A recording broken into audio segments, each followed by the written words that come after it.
नमस्कार, आप देख रहे हैं न्यूज फॉर नेशन और मैं हूं प्रियदर्शन।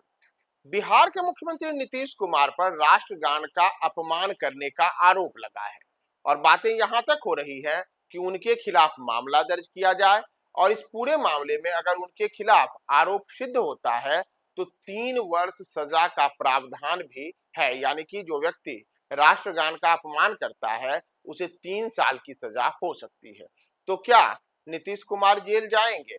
जैसी तमाम बातें आज विपक्ष के कई नेताओं ने कही है, चाहे वह राबड़ी देवी हो, चाहे राजद के एमएलसी सुनील सिंह हो या कई अन्य नेता हैं, उन्होंने सामने आकर के नीतीश कुमार को जेल भेजने तक की बातें कही।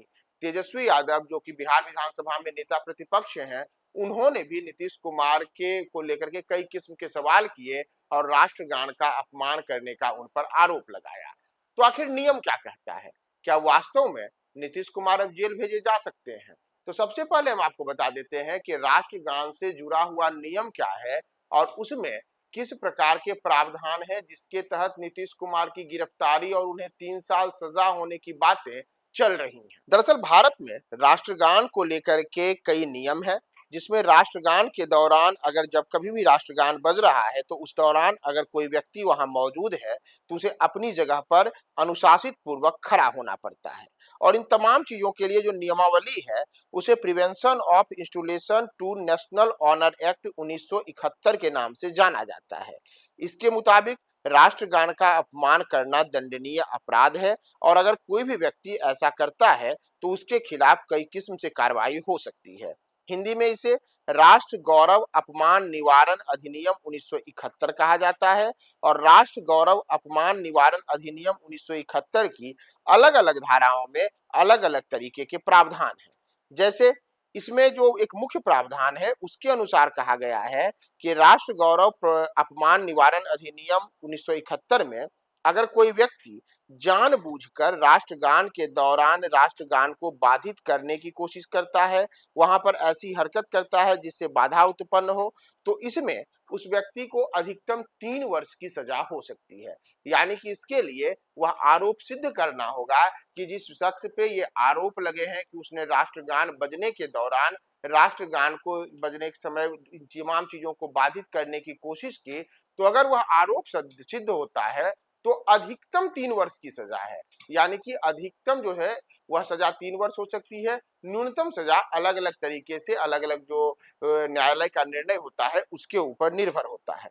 इतना ही नहीं, इसमें जुर्माना लगाने का भी प्रावधान है। यानी कि अगर कोई व्यक्ति राष्ट्रगान का अपमान करता है तो न्यायालय के द्वारा उस शख्स पे जुर्माना भी लगाया जा सकता है और साथ ही साथ अधिकतम 3 वर्ष की सजा दी जा सकती है।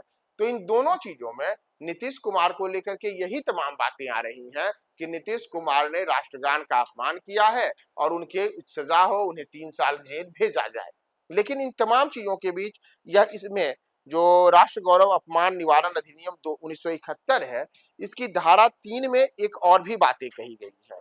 इसमें कहा गया है कि अपराध तभी माना जाएगा जब कोई व्यक्ति राष्ट्रगान के दौरान व्यवधान पैदा करे और यह साबित हो कि उनके कृत्य से किसी प्रकार का व्यवधान पैदा होता है। यानी अगर कोई व्यक्ति राष्ट्रगान के दौरान मान लीजिए बैठा हुआ है, अगर कोई व्यक्ति राष्ट्रगान के दौरान अचानक इधर उधर आ जा रहा है, तो यह न्यायालय के ऊपर निर्भर करता है कि वह इस बात को तय करे कि इस व्यक्ति के इस कृत्य से क्या वास्तव में राष्ट्रगान के दौरान व्यवधान पैदा हुआ था, और उन्हीं स्थितियों में उस शख्स के ऊपर जुर्माना या फिर 3 साल अधिकतम की सजा या फिर दोनों सजा सुनाने का प्रावधान है।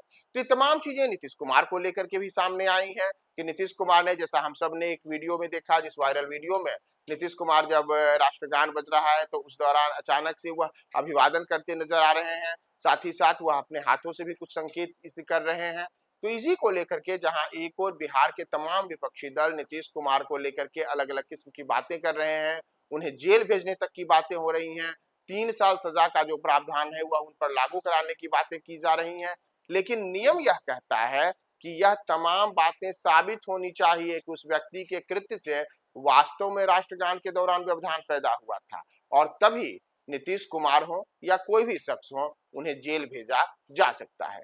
तो आगे देखने वाली महत्वपूर्ण बात होगी कि क्या वास्तव में विपक्ष के द्वारा जो ये तमाम चीजें की जा रही हैं उसमें अदालत का रुख भी किया जा सकता है। और फिर अगर किया जाता है तो अदालत का इस पर क्या फैसला होता है। हम आपको तमाम अपडेट्स बताएंगे। बने रहे न्यूज़4 नेशन के साथ।